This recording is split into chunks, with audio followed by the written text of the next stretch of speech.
Hello guys, Pavel Askarov with you again, and this is a follow-up to my other video from this week.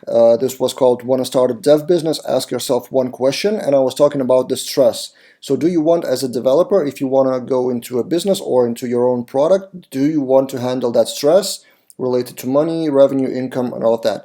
And I received two questions after this video, and I want to answer them in one follow-up video. So one of the commenters, Armin Seal, you can read it here, but I will summarize it for you. So what if you're 20-something-year-old and you want to become a CTO or tech lead? That's one way to grow. Or other way is to have a business or a product or to get outside of development or coding at all. And that Armin Seal is saying that CTO or tech lead is tricky in companies due to discrimination. That's pretty weird. If you have discrimination in your company, probably you should look for other company. But yeah, so getting paid relatively well as a developer, and the question is what's coming next. Another similar email I've received after that comment is, I won't mention the name of the person, but 26 years old, senior developer, and wanted to start a dev business in the beginning of the career, but now my video was part and before that that person kind of changed their mind and doesn't want that business anymore because it's not that sexy. And it isn't sexy. In the very beginning you're not earning like even close to what you would be earning as a developer. But this question gets a little broader. So what will I do if I'm 50 years old? So what is the career path for the developer? And you can read that email in full, and while you're doing that, I will answer the question. So what is the actual path of the developer?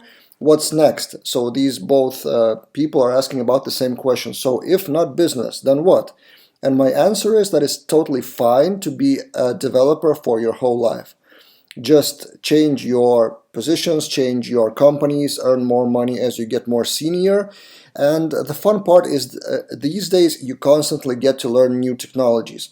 Every year there is a new language, new framework, new ways of using the same language. Even within the same Laravel framework, even though Laravel framework became really stable these days, like last 2 years, new stuff arrives on top of Laravel. Things like Inertia.js and Livewire, things like deployment stuff like serverless, Laravel Vapor, all of that stuff around Laravel, like it's constantly interesting, unless you are stuck on one project with legacy code, but then like look for something else, for new opportunities. But my point is, you don't necessarily have to get out of your beloved job as a web developer. You can grow within that niche.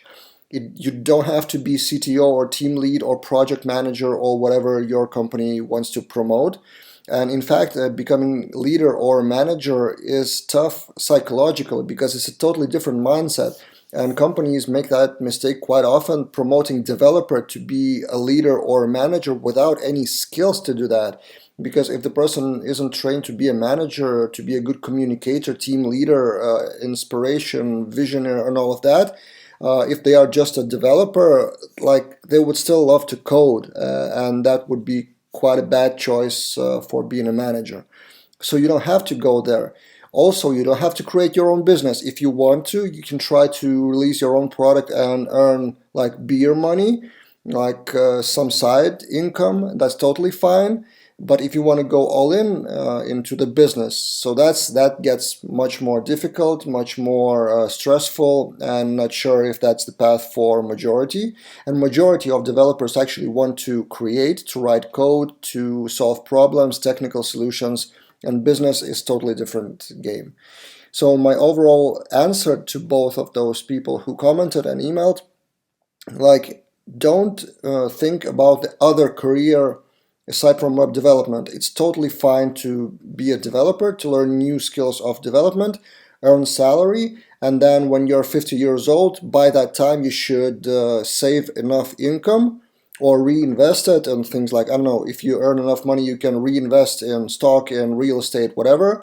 You can become like rich or like whatever, wealthy, let's put it this way, and you get to live your life like happily ever after.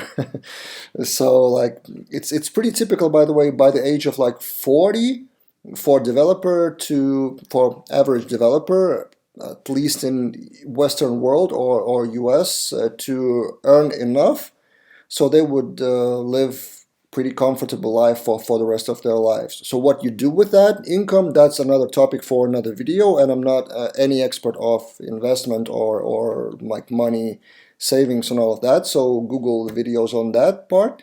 But my overall point is, if you are a developer and you like it, just stay, like be a developer. And if you don't like being a developer at your company, look for another company, look for better opportunities, learn new languages, learn new skills, but within development, and that will be totally fine, and you will live a happy life. I hope I answered the questions. If you have any more questions, then yeah, shoot in the comments and let's discuss together with YouTube comments.